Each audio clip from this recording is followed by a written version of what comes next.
Ladies and gentlemen, welcome wrestling fans worldwide to Knoxville and the Great Smoky Mountains for the Ron Fuller, Tennessee Studcast. 6 feet 9 inches tall, 265 pounds. This historic podcast from one of the most respected and successful wrestlers and promoters will follow the footsteps of the largest and oldest wrestling family on the planet. Listen to what I'm saying. That's right. Bring that camera in here a little bit closer. Through 93 years and 4 generations. The stud has arrived. Old school or new fan, this unique broadcast will educate and captivate as Ron details decades of professional wrestling's growth with truly unforgettable stories. I want those people out there at home to hear the stud. Sit back and enjoy the ride with the Tennessee Stud. The Tennessee Stud. You will learn that name. You will remember it. And now, the stud is here. Hey everybody, welcome in once again. David Summers hosting another Studcast with the Tennessee Stud, Ron Fuller. It's the story of wrestling in America as told by the stud, whose family started the profession 100 years ago. Now we step back into the ring, back into time with the Tennessee Stud, Ron Fuller, hanging out in the Great Smoky Mountains. Ron, what's going on, my man? Jeez, man, cold day here, Dave. A little bit different. Never seen an October day like this one. Actually, last night it went down to 30. Wow. So, you know, we got below freezing already. So, maybe I hope that's not going to be what kind of winter. I think you get a little bit of tease and then maybe it's going to back off. I think it's going to do the same here. We were like 49 or something like that last night. It is 71, actually 61, really sunny and nice for an afternoon in Southeast Alabama. So, hey, listen, there's been a lot going on. We've been kind of missing you. We're going to be talking about that. A lot to talk about today, Stud. And right off the top, let's talk about last week's show, about the only thing that can stop a Studcast is going to be faulty technology. Maybe a laptop falls apart or something. And that's what got us last week when your computer completely fell apart on you. And we talked on the phone, and I was like, dude, what's going on? Anyway, so we were not able to record Studcast number 271, unfortunately, last week. Well, we are back in business today, and fans worldwide are finally going to hear Studcast number 271. Welcome back, Stud. Oh, geez, man. It's great to be back, Dave. You know, I'm not a great man. I'm not a great master of technology, you know, and I guess I got a little age and I'm not used to all this, so it's been a little bit of an experience so far in getting a new computer and trying to figure things out. So, but I want to apologize to everybody for last week. But sometimes technology is not everything it's supposed to be, and in my case, it's way beyond my control. I can tell you that. So I have a brand new computer now, and we have another episode today. And this one's going to help us continue the ride, man. It's going to take us right back to the fall of 1978 when Southeastern had the 2-territory operation, and it was in full swing at this point. Hey, listen, this is all great news, and I know you don't know much about computers, but there are squirrels inside there, and they're running faster on this one, evidently. So we're really happy to hear about that, Stud. All right, but before we get into the next episode, I was kind of astounded by the social media comments that we received about the last Studcast, number 270. With it, you wanted to do something out of the ordinary, like go back and recap the first full year of Southeastern Wrestling's existence in 1975, which I thought you did an amazing job on. Fans' comments indicated they loved it. That's what counts, and they wanted more. Well, I saw the same thing. You know, I mean, they certainly did like it, and I was really glad to hear that. And our audience, Dave, is growing so fast that many of our new listeners, they really don't have any knowledge of what happened in my first year as an owner and promoter and what that was like. So I kind of wanted to catch them up, man. Thousands of listeners out there, those riding each week with us from the beginning and those that are just saddling up, they kind of wanted more of these recap shows. That's the way it felt to me. And so over the past 3 months of Studcast, we're going to recap 1976 and 1977. Then we're going to recap 1978 which is the present year that we're in now. And that's going to end about the end of December of this year, 1978. And that should put us around somewhere around the first of the year with new episodes. That's what I like about the Studcast, because you're in order with fall. You're in order when winter comes around in that very year, 1978. So you're kind of going along with the same time of year. If you got the chill of the fall, then you might remember that in 1978, because that's what's happening now. So, all right, but let me make sure I got all this right. You're going to continue to do more weekly Studcast from where we are now in 1978 and add in a couple of more yearly recaps, like I think you said 76 and 77, over the next 3 months or so. And then when we finish 1978 at the end of this year or early next year, then you're going to recap 1978 as well. Did I get all that right? Oh, man, you're galloping at full speed, Dave. Come on, Mr. Pickles. You got old Mr. Pickles rolling, man, and not missing a thing. So that's the plan for the rest of this year. And then we're going to begin with 1979 and the Knoxville War. We'll get into that. And that's easily the most difficult and disappointing year in my wrestling career, for darn sure. Wow. All right, listen, that's going to be really cool. I'm not listening for or hoping for bad stuff in your career, but I'm waiting to hear what happened with all of that. So your personal wrestling history is one of the most fascinating of any wrestler or promoter out there anywhere. Speaking of wrestling history, the title for this Studcast, number 271, is Tanaka's Back and Ron's Turning Babyface. It sounds like changes are going to be in both territories. So where do we ride first? Well, we're going to start by racing back, man, almost exactly 44 years to Friday, October the 13th, 1978. This ride's going to start in southeastern Knoxville with the return of the great Japanese star, Toru Tanaka. And we're going to cover that card for the date, obviously, of October the 13th, 78. We'll talk about the TV that promoted that card. We'll talk about the results of the card, and then we'll finish with the attendance. And I'm also going to take my first look at the job being done by the new booker, Bob Roop, in his first month of 1978 as a booker. Then we will ride south, 500 miles to southeastern Gulf Coast. And I just finished, I just turned Babyface in Mobile the week before. I was on the last episode that we did in our normal style. And then we're going to turn into that's going to come after a couple of weeks. Then it happened right after I turned my back on my brother for a couple of weeks, watched him get the heck beat out of him. And this time I couldn't.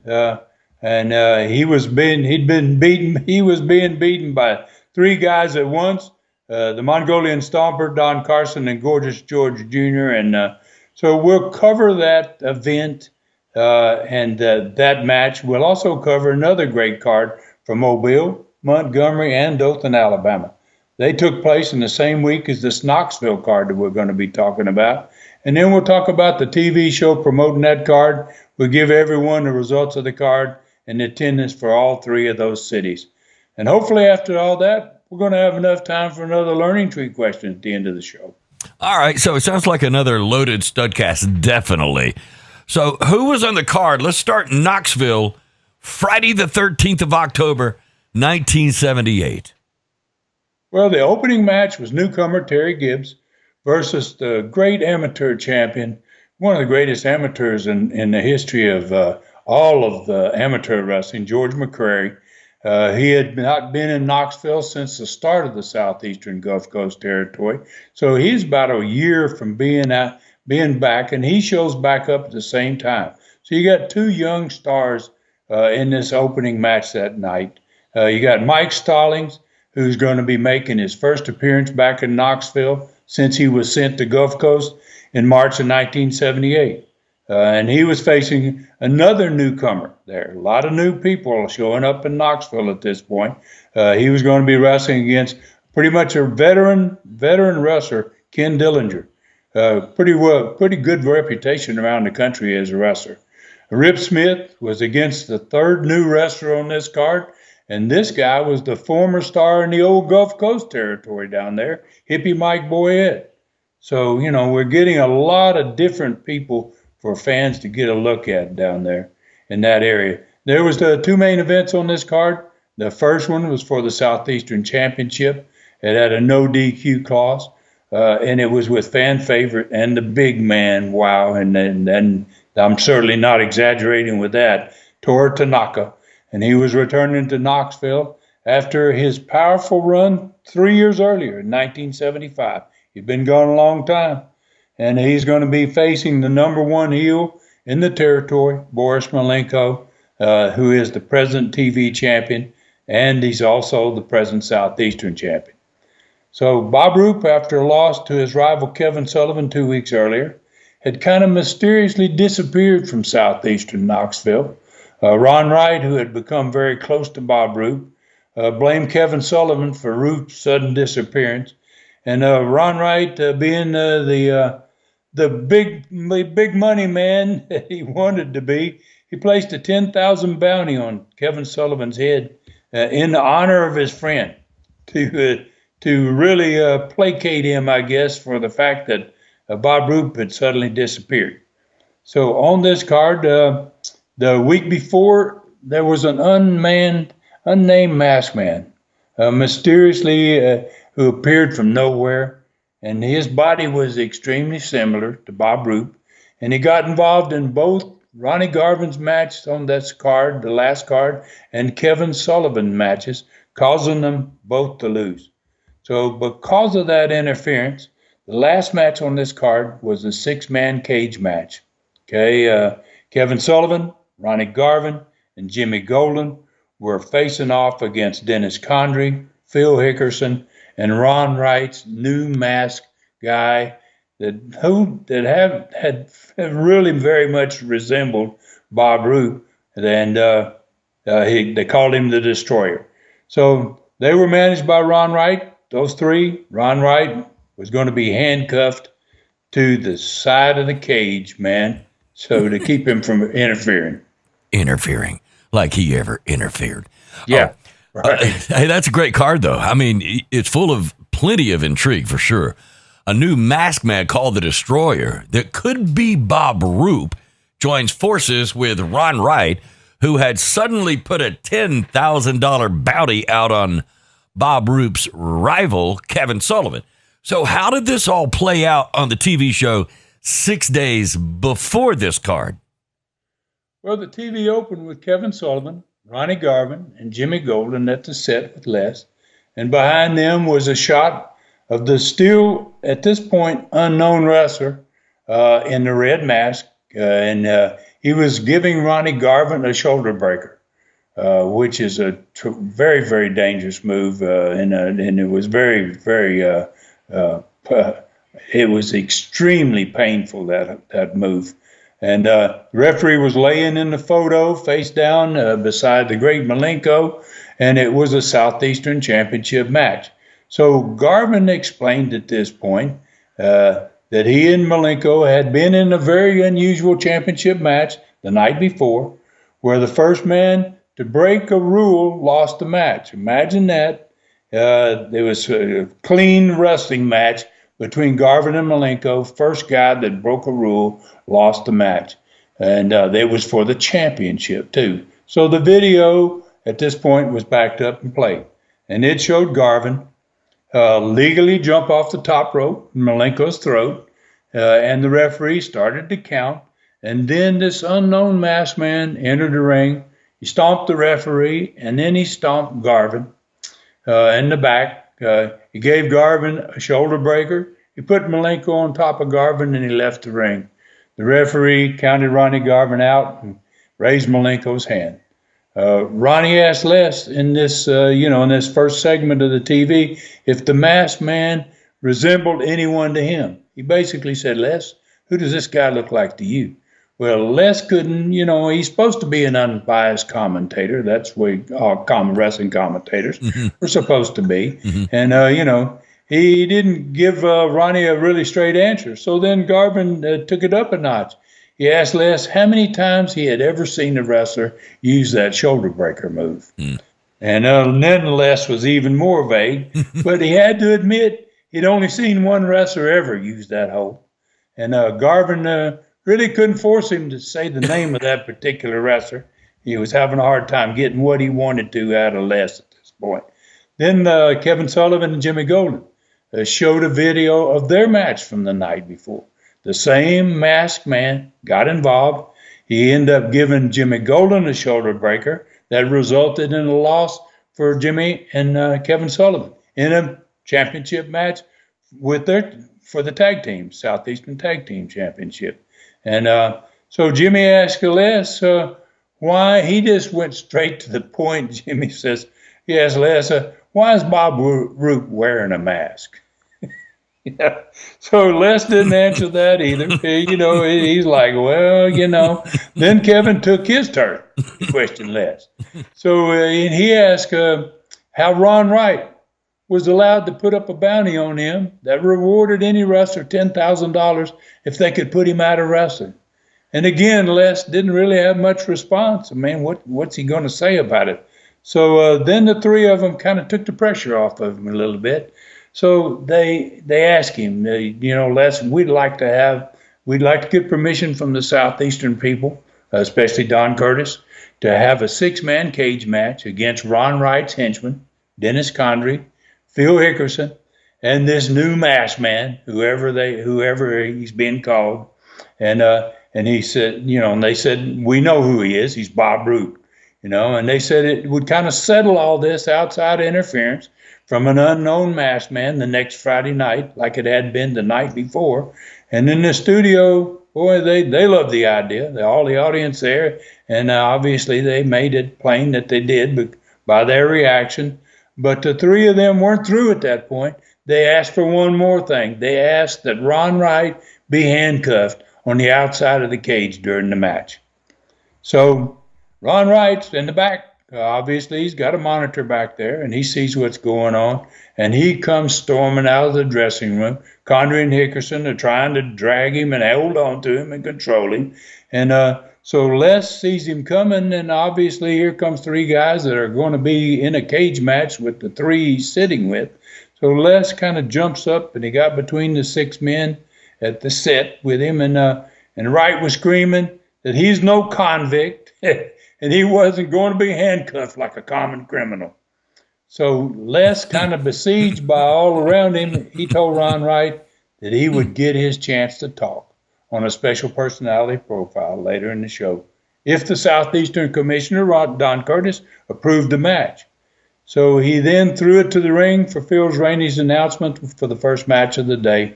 Ron Wright was still complaining as Condrey and Hickerson drug him away, as Ron Wright was normally the type of guy that was not going to quit easily. So the fans in the studio, they were kind of already fired up, man, by this opening. And then Tanaka entered the studio. And that really took that crowd to another level. They hadn't seen him in a long, long time. And his already announced opponent in the ring made a critical mistake. He saw the big man coming to the ring, and when he started to get in the ring, this guy attacked him. That was stupid. And he paid a high price for it, and he ended up being carried out of the ring when Tanaka finished with him. So then Tanaka took the entire first interview, and he was always a great guy, and fans just were crazy about him.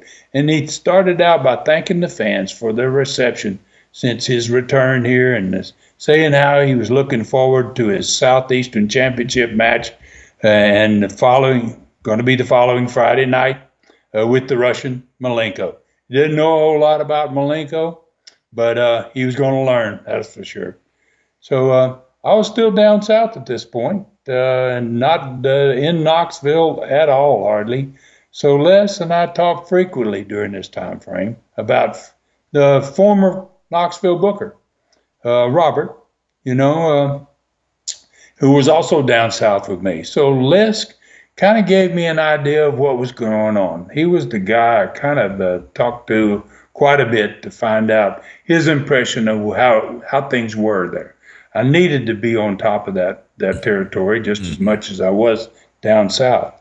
And so Les and I, we did plenty of talking, and And then I spoke quite a bit to Bob Roop as well.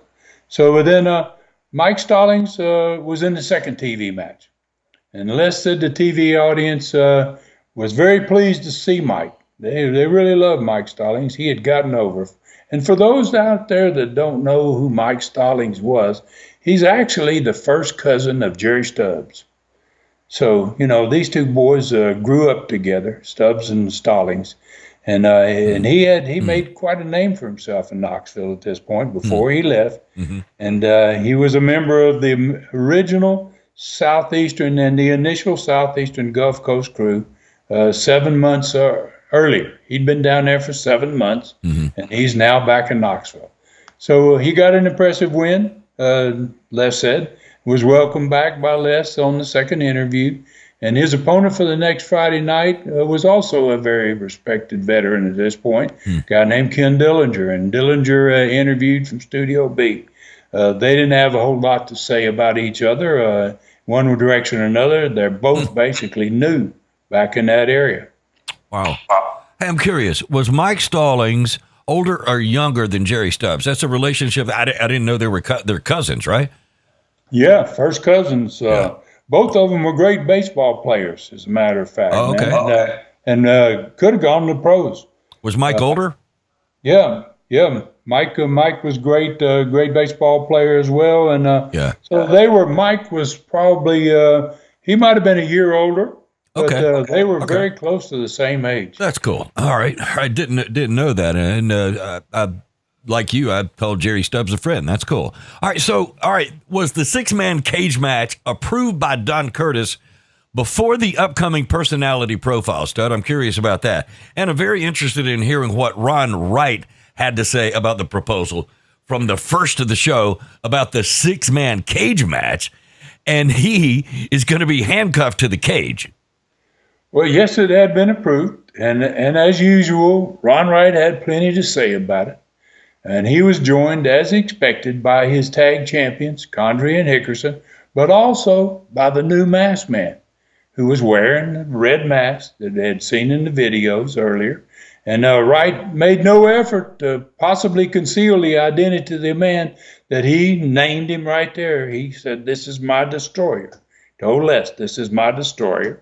And the mask was new, that's for sure. But the destroyer wore the exact same outfit Bob Roop had before he disappeared.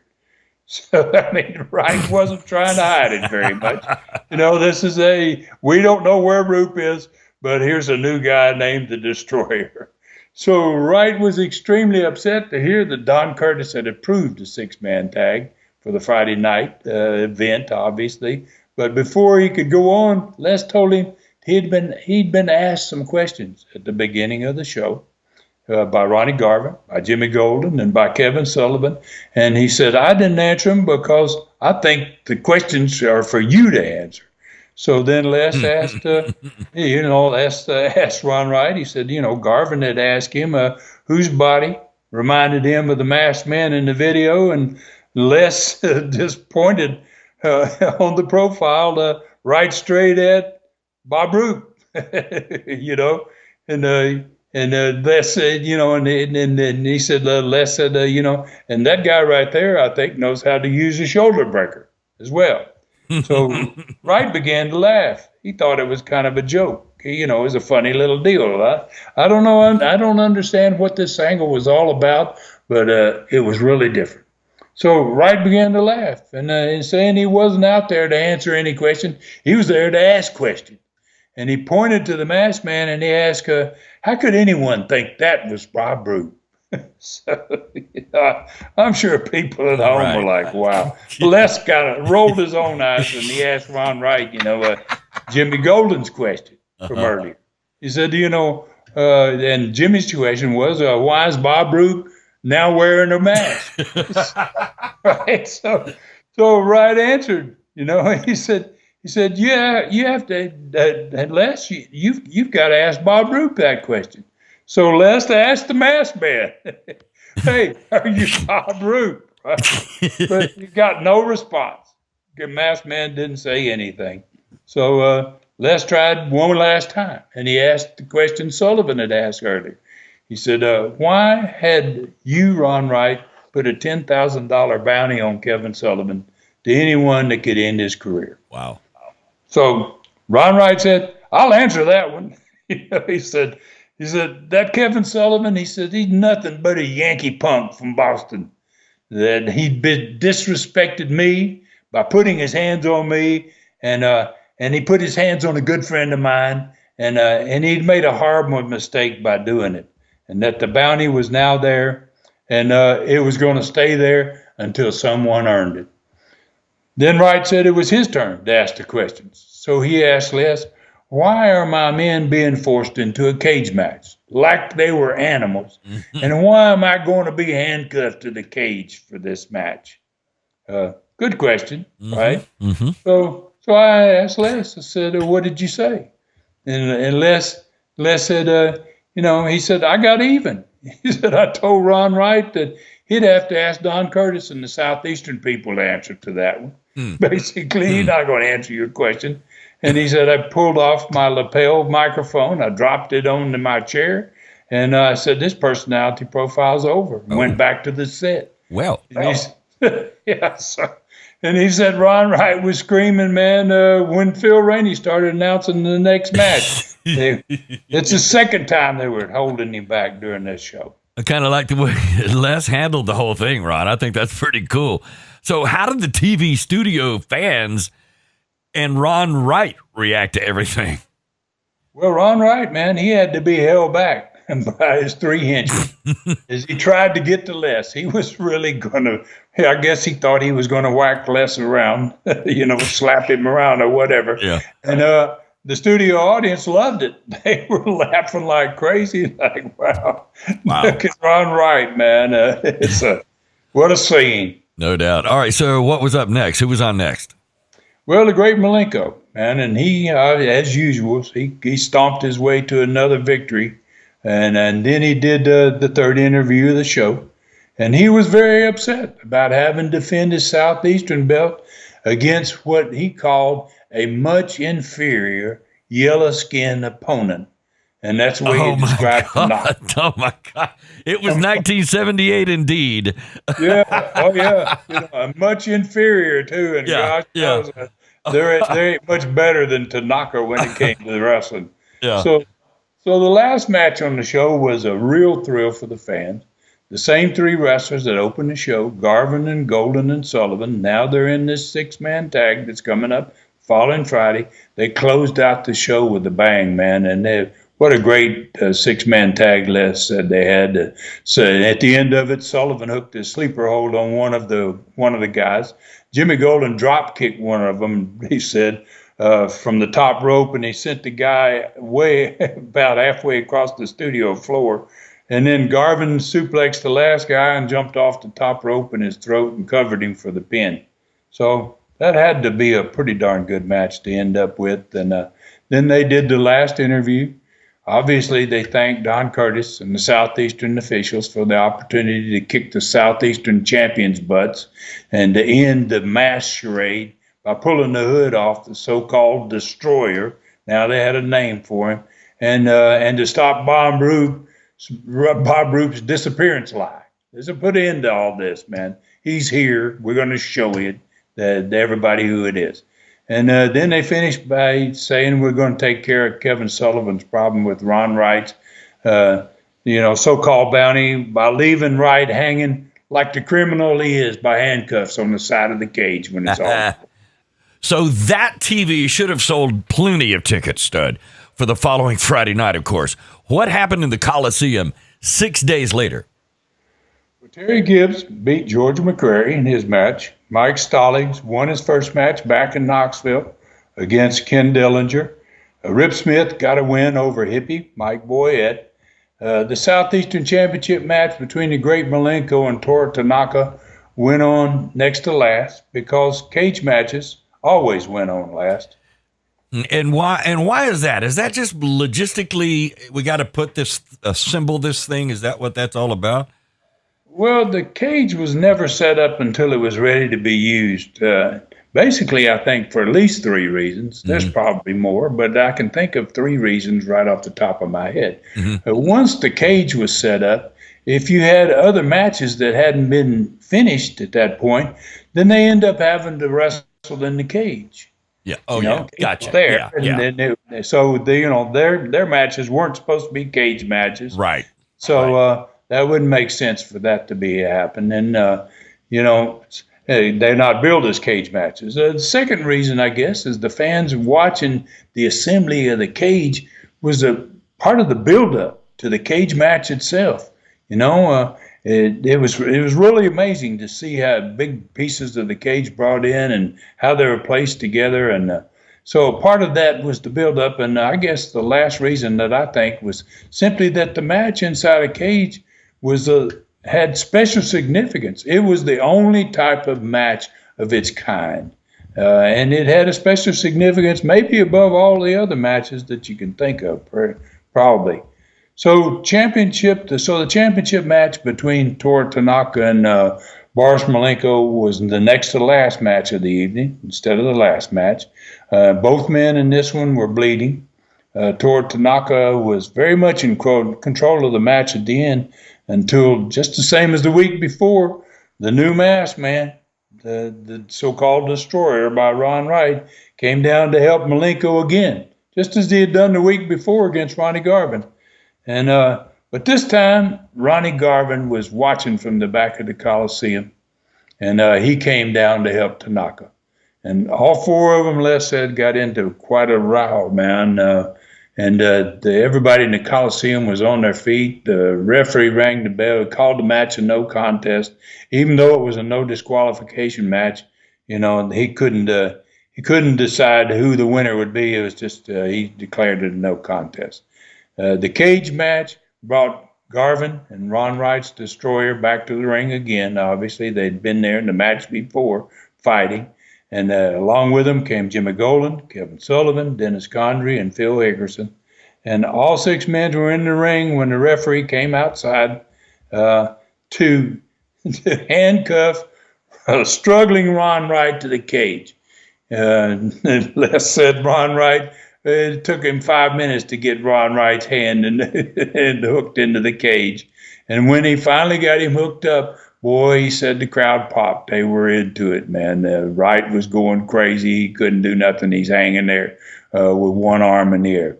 Then the ref put the handcuff key in his pocket, along with the key to the door of the cage. When he got back in the cage, he locked that door. When he entered the cage, he signaled for the bell, and according to Les, all hell broke loose. And so Wright released, soon all 3 of Wright's men were bleeding. Les said pretty quickly, man, they were getting the hell beat out of them. And the crowd was loving it. They were going crazy. And then Les said the Destroyer's mask had almost been pulled off twice early in the match. And when the masked man the Destroyer knocked the referee out, and he took both keys from his pocket. And he got out of the ring. He had the key to the door to the cage, and he also had the key to Ron Wright's handcuff. And when he got to the floor, he passed both those keys through the wire to Ron Wright. And Ron Wright released his handcuffs. Then he went around, he opened the steel cage door, he got in, and then he locked the door back behind him. Now it's 4 on 3. And he pulled out his chisel, man, and he went to work. Les said it wasn't long before the other 3 guys in the ring were bleeding. And there was 3 on 4 at that point. And some of the crowd, Les said, got out of their seats, man, and started edging toward the ring. It was really a hot deal, Wow. They got him in the cage here. He's not supposed to be in there.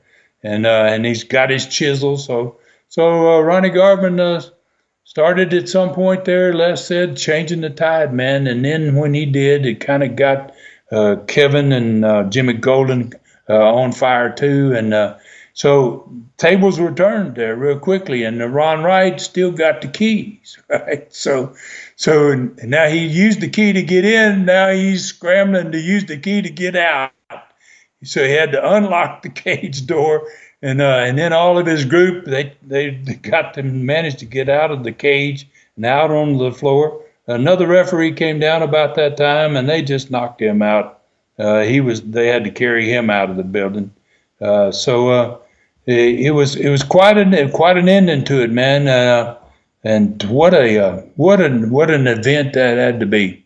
Wow, no doubt. All right, so it sounds like an incredibly wild match. What was the attendance for this Coliseum event? Well, it was just under the 5,000 average per Coliseum event that we'd been doing all summer long. I mean, we'd been in a lot of events that summer out there in the park above the 5,000 that we were steadily getting in the Coliseum.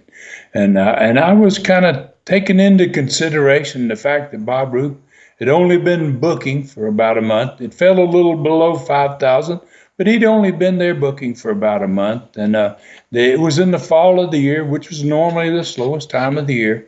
And it was only about 3 weeks after the world title events with Harley Race. So, I cut him some slack in the fact that it did drop below that 5,000 figure. Mm. All right, so I think you said earlier you were going to be talking about taking a look at how Bob Roop had been doing in his first month as a booker in southeastern Knoxville. So to me, it appears the Ron Wright, Bob Roop, and Mask Destroyer combination and its intrigue was really going to be something kind of unusual. Well, it was to me as well, Dave. I mean, it was a twist I'd never seen in my wrestling years, and a really unusual angle that was basically in its early stages. It's not over. This thing is not over. So I was impressed that Bob Roop had recognized, as I had when I came to Knoxville in the fall of 1974, when I started Southeastern Wrestling. I recognized that Ron Wright was a legend in that part of the country, and he was a critical part of the future success of the territory. And I was right about that. I made Ron Wright my first big star babyface. I turned myself heel to get the business started, and wow, we got it started. It worked. And it appeared Bob Roop was going to use Ron Wright in the same way, basically. He was going to use him strongly and well, and I thought that was probably a pretty good idea. My concern was how well Roop was going to be able to recruit talent.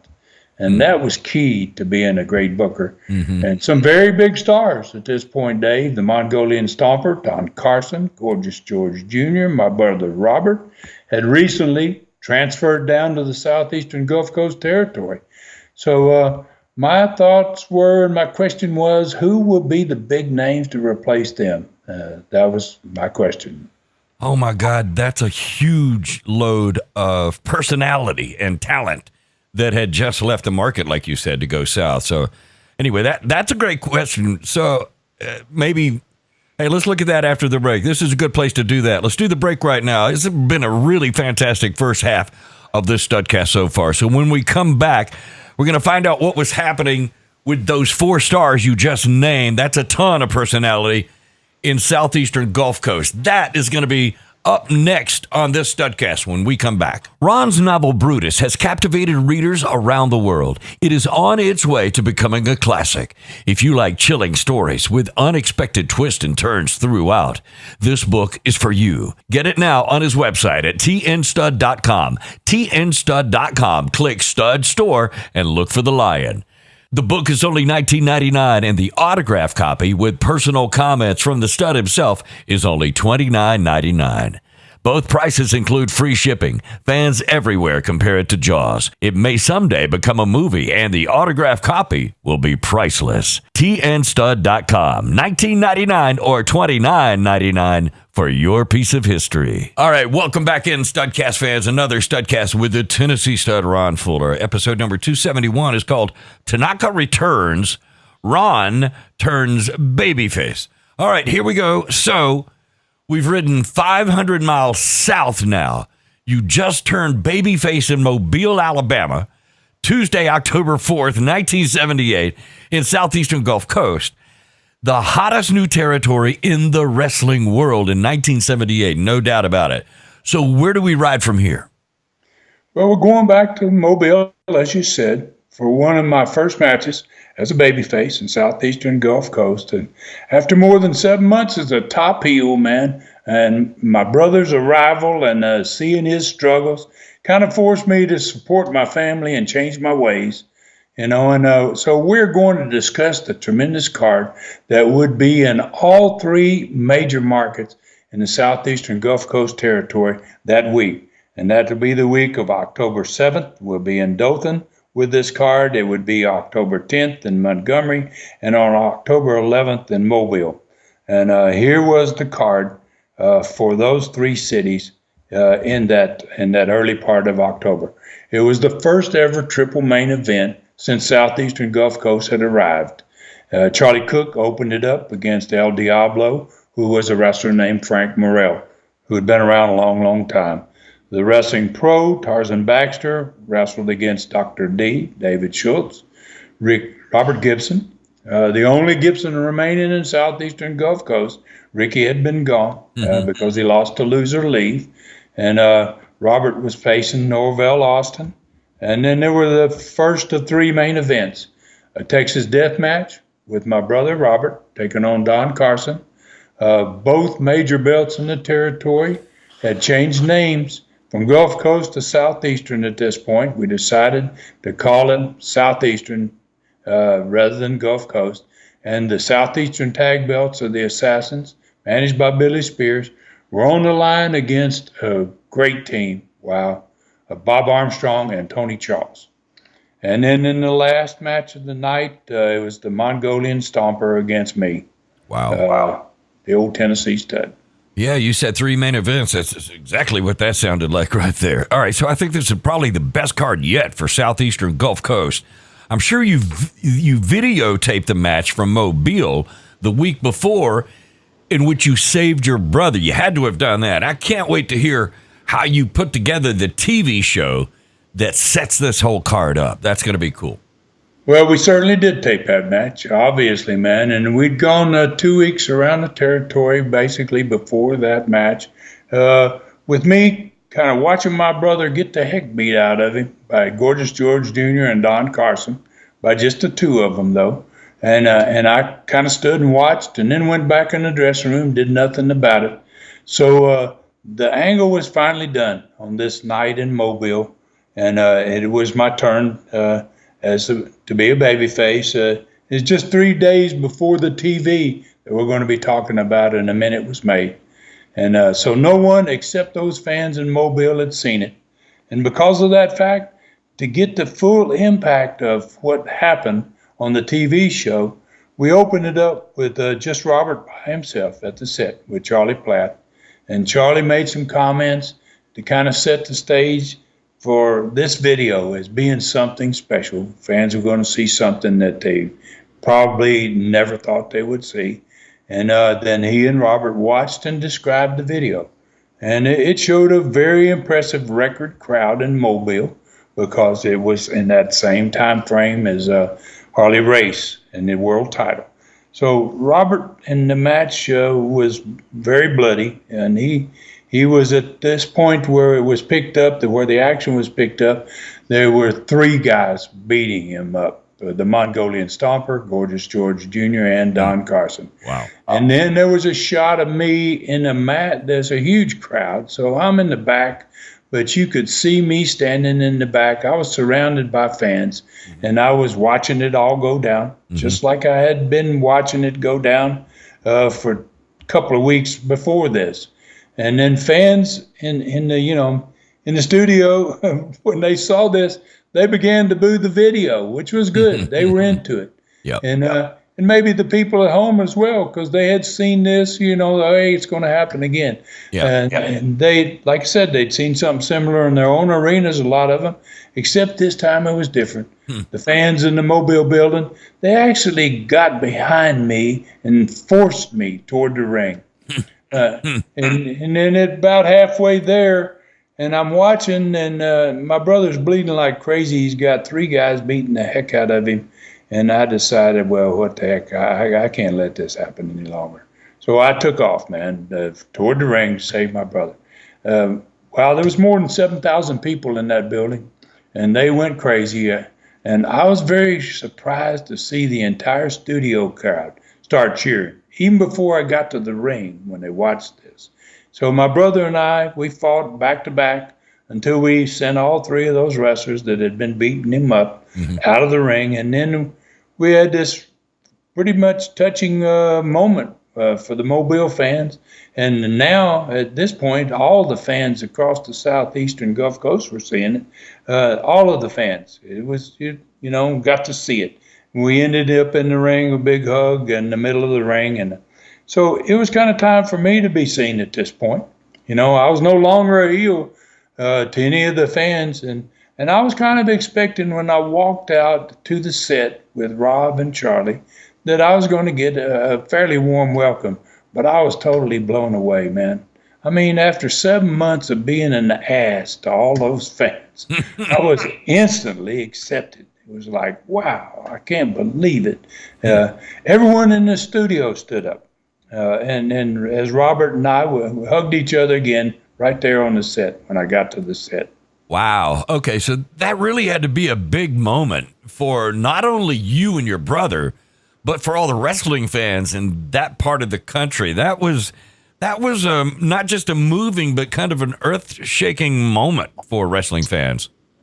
Well, what happened to me, Dave, is it proved the power of a well-done angle, but it also showed me to fans out there, family meant more than anything else. Exactly, yeah. And if family was involved in it, it was twice as effective and as any other type of angle. And it kind of was at that moment, Dave, that I realized the true power of family in the sport and in the future of the territory, of this particular territory, how my family and another one in particular were going to set all kinds of records based upon the two families. Oh, listen, I know you're talking about your family and the legendary Armstrong family years in the future. That's got to be what you're talking about. You got it, my man. And, wow. Almost exactly 4 years later, in the same city, Bob Armstrong turned heel on me. And it was the first time and the only time ever in his life he was a heel. And that would absolutely explode an already very successful territory. By 82, we're business is just rocking. But when Bob Armstrong did that, family versus family, it created the longest running family feud in the history of the sport. Wow. And it made both Southeastern and later Continental two of the most successful wrestling companies in history. Oh, no doubt. Hey, I tell you, and you know it, we could spend many Studcast on that historic subject alone. Let's get back to the WTVY studio in Dothan, Alabama, as the crow flies, probably 3 miles from where I'm sitting right now. After the video, what happened? Well, the Mongolian Stomper was in the first match. And, boy, he created his usual pandemonium in the studio. Gorgeous George Jr. trying to chase him around to get him into the ring and to keep him away from the fans. And then Don Carson had a chance to join Charlie at the set. Me and Rob had gone from the set, obviously. And he spent a couple of minutes there discussing what he thought was the biggest mistake of my life, Ron Fuller's life. And he told Charlie, he said, he could have remained friends with me and Gorgeous George Jr. and the Mongolian Stomper, and he could have avoided all these injuries that's now ahead for him. We're going to hurt him. He's going to get hurt. And he said, all of this because he chose his brother rather than us. Why did he do that, Charlie? That sounded like a Don Carson argument for darn sure, man. So he had a lot. He had a lot more to say, but the Stomper in the meantime annihilated his opponent and quickly as usual. And Gigi brought his monster after he got the win to the set for the first interview, and Stomper brought his big old huge truck shock, and he worked that thing over while he's standing behind Gigi, and And Gigi's interview was very similar to what Carson had just said. He was predicting that the Stomper was going to hurt me bad, man. That I'd made a big mistake. I should have stayed where I was and had the good friendship that I was creating with these guys. So and then it was Carson's turn in the ring next, and his opponent fared even worse than the Stomper's opponent. Carson was able, obviously, behind the referee's back, to load his peanut butter glove, and he busted the opponent's eye, and then he punished him pretty badly before he finally ended up pinning him. But during this short match, Gigi came out and sat down at the set with Charlie Platt, uninvited, and he kind of parroted the same thing again that Carson had said. The whole story is going to be a lot of punishment for the Fullers from this point on, that these boys were in big trouble. These guys were not gonna fare too well. So after two hasty heels opened up the show, two nasty boy, nobody liked that group of guys for sure. It didn't get any better for the fans. The Assassins and the manager, Billy Spears, joined Charlie for the personality profile. And Spears and Charlie sat down in the big chairs, and as the Assassins had their belts on, stood behind Spears. And Billy had a big chocolate cake with him. And he told Charlie they were celebrating their third straight month as tag champions. And they wanted to do it on the personality profile so fans could experience it with them. They loved me and, Billy Spears. They love me, and I know they want to be a part of this. Oh, nice. So right away, Spears demanded somebody bring a table to sit their cake on until they were going to cut it at the end of the profile. We'll cut the cake, and you can have some, Charlie, And then he had his say about how stupid he thought it was to change the name of the Gulf Coast belts to Southeastern, and he wanted to know who was responsible for that decision. So Charlie was answering his question as best he could, as the table brought a little table, and the cake was set on the table. So Charlie was interrupted a little bit, and then he began to explain again, why the name changed. But he was interrupted by Spears, saying how much better the wrestlers were here now than before.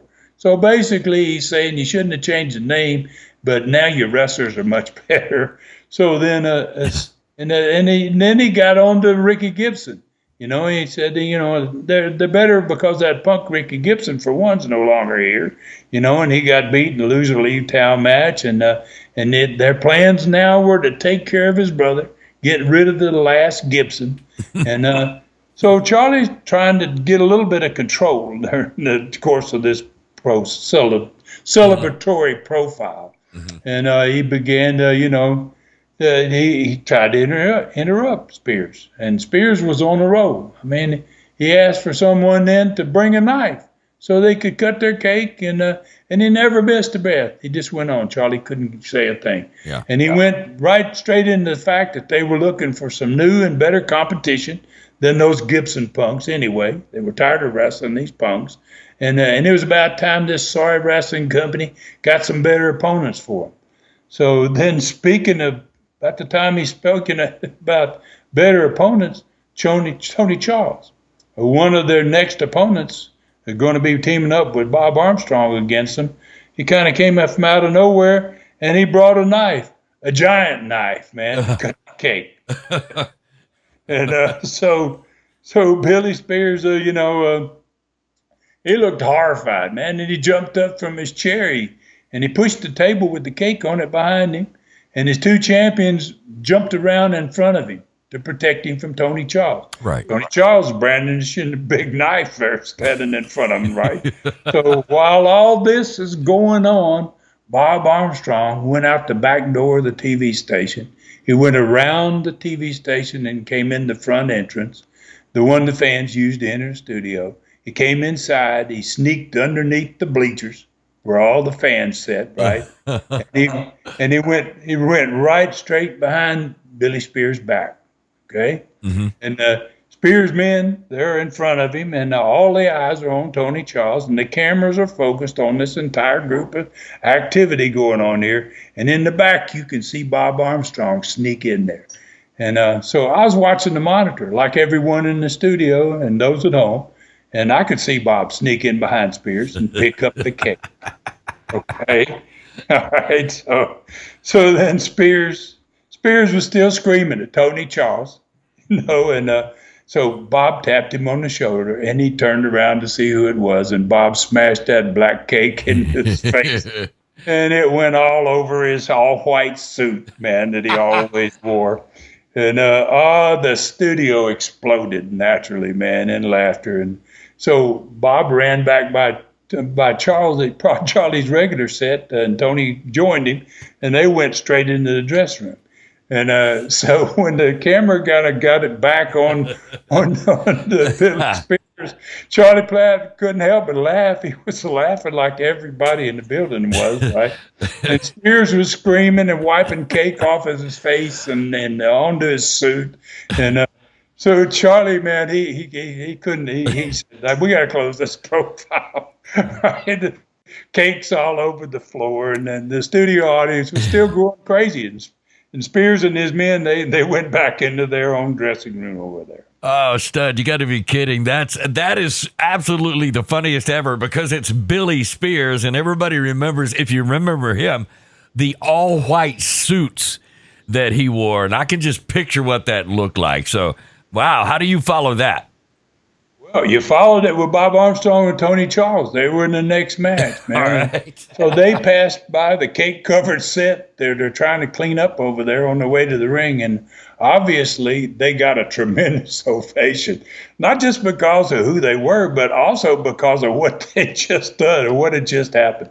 So they quickly took care of business in the ring, man. The bell was rung and their hands was raised, and while Spears and his boys decided that they weren't through, and so they came charging the ring out of the dressing room. And so Bob and Tony saw him coming, and they just simply stepped out of the ring. They stood on the floor pointing at Spears and laughing because he still had a cake on his face and his suit's all black and white. And along with everybody else in the building, they had a tremendous laugh. And I'm sure thousands of people at home, thousands and thousands, had a laugh as well. So Spears standing there, man, and he's got cake on his face and on his suit, and he's just jumping up and down. He's so mad, he just can't stand it, right? So the fun continued because Billy and his team, they're in the next interview. So they went to the set with Charlie, and he still had cake everywhere for the next interview, man. They were there. And they talked about their upcoming Southeastern Tag Championship match with Armstrong and Charles. But before they got to say much, Bob and Tony were in another studio. So the cameras went to them first. And they could hardly talk. They could see Spears on the other camera on the monitor, and they were still laughing about what happened. But they did get around to promising Spears he was going to get that better competition he had asked for a few minutes earlier, and he better be ready to hand the belts over come next week. You're going to get some real competition. So when the cameras returned to the set with Charlie, Billy Spears was crazy with rage. I mean, he was just, he couldn't stand it. It was just, he couldn't hardly sit there. And he threatened to go to his car and get his gun and take care of this. Right? and as he was ranting, his men kept removing these small pieces of cake from his suit and eating it. So it just kept going, man. So then Spears, he stormed off the set, and half the interview time was still remaining. And his team kind of followed him. They're wearing masks. You couldn't see their face. But I think they were kind of laughing to themselves about what had happened. All right, I tell you, anybody that missed this particular TV was going to be definitely sorry when they found out about this. So, all right, so what about the last TV match? Well, the wrestler who said he was never going to wrestle on TV since the day he had arrived in Southeastern Gulf Coast showed up. You had changed your mind. you were going to wrestle on TV after 7 months, Stud? Yes, that's exactly what happened, my man. And I got a huge ovation from the crowd. It was really amazing for me. This whole experience, man. I had turned babyface once before in Knoxville, but it was bigger down here in the Gulf Coast than it was there. Yeah. And the TV match didn't last long. Wow, I started bumping this poor guy, and I was slamming him, and I suplexed him, and it didn't last very long. But before it got over, the Mongolian Stomper came out of the dressing room, and he was followed by Gigi. He's trying to get into the ring. Gigi's trying to hold him back. Well, the studio crowd was about as ready as I was for anything, man. They were really into it, like, wow, we're going to. So Rob came down to ringside. It's just at the end of the match, man, and he stood in my corner. And then Don Carson came out of the dressing room. Fans were going crazy in the studio, and I finally pinned the guy. And when I did, Robert came in the ring, raised my hand, and three of the guys that were on the outside of the ring, they all three got up on the apron on three different sides of the ring. It looked like it was about to go down, man, but then they backed off. They decided they didn't want to go for it. So Rob and I made the last interview from the set, and we told the fans that we were born and bred for times like this, and that the three hoodlums in the other dressing room could bring it on next week. We'll be prepared. And then at the end of the interview, we added that they might ought to think long and hard about it because we just had a talk with our father. He's going to be there for this one. Oh, wow. Wow. Man, what a great TV stud. I mean, you really had everything on this show. So what happened that next week in those three major markets of southeastern Gulf Coast? Well, Charlie Cook beat El Diablo. Dr. D, David Schultz, won over the Wrestling Pro. Norvell Austin got the best of Robert Gibson. When, good to their word, the Assassins had mentioned in the profile that they were going to take care of Robert Gibson. Robert Gibson was getting the best of Norvell, and the two Assassins came down, and they double pile drive Robert Gibson and left him laying. The referee was down, and it was pretty bad for Robert Gibson. So their intentions were still kind of pointed toward getting Robert Gibson. Robert, my brother, beat Don Carson in that Texas death match. And then Bob Armstrong and Tony Charles tore the house down before they even got to the ring that night. They brought a big chocolate cake with them to the ring in all three of those cities for their championship tag match with the Assassins and Billy Spears. And they took more back to the dressing room with them than the cake.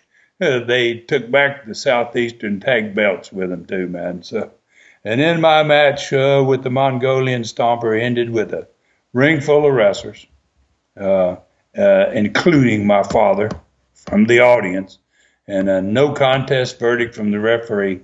So the card for the three major cities in the next Studcast is going to be even better than this one. Wow. All right, so what about attendance? Let's talk attendance for the three major markets that all had this same card. Well, Dothan had 4,300. Montgomery had 3,500. And Mobile had 5,600 in the smaller expo halls. Totally sold out. That was as many as we were going to ever put in there, probably. So that was a total of 14,400 fans in 3 nights alone that week. That's, Pretty good start to a week. Yeah, that'll pass. All right, Stud, time for another Learning Tree question. We're going to do it. Absolutely. Here we go. Alan Blaine asked, you recently got dates with Harley Race for world title matches in 1978. When did world champion Harley Race return to the Southeastern Territories? And was there any regularly scheduled dates for territories, or was it whenever you wanted to have the champion? Chase, I kind of thought we might be going to get a question about Harley after this recent visit of his to the Southeastern.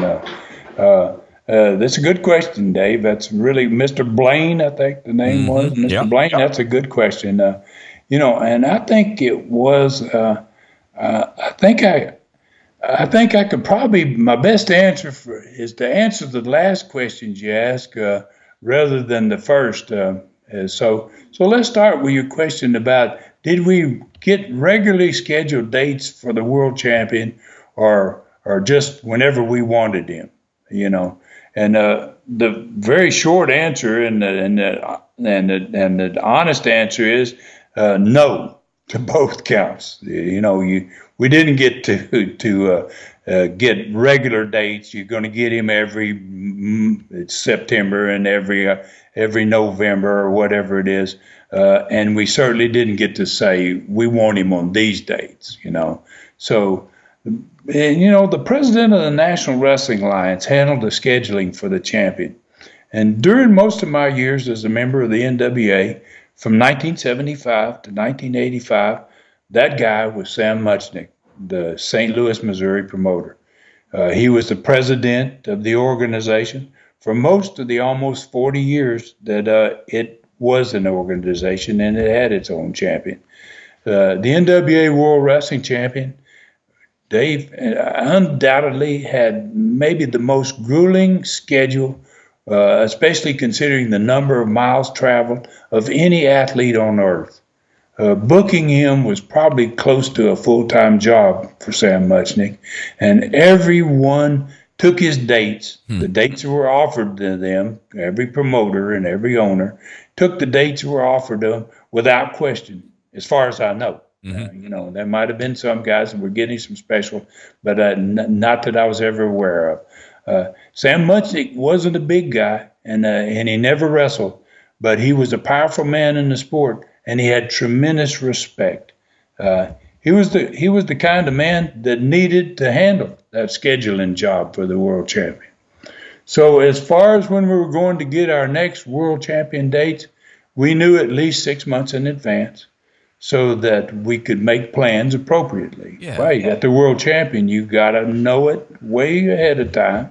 And how many days you're going to have him. All of that stuff takes a lot of preparation, not just for the National Wrestling Alliance, but for the promoters themselves. And Harley was last in the territory just a couple of weeks ago in our Studcast in September 1978. And we knew that we were going to get him again in February 1979. Wow. Yeah. That kind of stretches it out and gives you an opportunity to set the plan around the heavyweight championship match. That is so cool. All right. Thanks for your question, Mr. Blaine. That is awesome. All right. So really another great one, Stud. I don't know how you handled it back in 1978. I can only imagine what lies ahead in 1979. I can't wait to hear about that. Hey, folks, on Facebook, Ron has thousands of Facebook friends on his 3 sites and appreciates every one of them. One site is full. One cannot take more friends. To become a friend, please go to Ron Fuller, the Tennessee Stud, or Ron Fuller Welch site. Like him there, follow him there, and you automatically become friends with a legend on Facebook. Twitter, find him at Ron Fuller Welch on Twitter. Follow him there as well. The YouTube channel is called Southeastern Rewind. Southeastern Rewind. It's filled with all kinds of information about wrestling and videos as well. It's also a great place to find out more about what's happening and what's new on the new tremendous streaming channel, ClassicContinentalWrestling.com. Speaking of which, ClassicContinentalWrestling.com is where you find everything that is the Tennessee Stud. His old school Southeastern, Continental, and USA TV shows that now number in the hundreds is there. A new 3-hour Stars of the Sport, Super Studcast, with former NWA champ Terry Funk and Stan Hansen with all photos from beginning to end. The ninth chapter of the thrilling lion story, Brutus, is now there too in audio form. More than 200 hours of wrestling entertainment and it grows every week. You can subscribe now and begin the wrestling ride of your life. Only $4.99 per month, $39.99 per year gets you the best old school wrestling streaming channel on the planet. The 1-week free trial is still available. It is the best deal in wrestling. All right, Stud, where do we ride next week?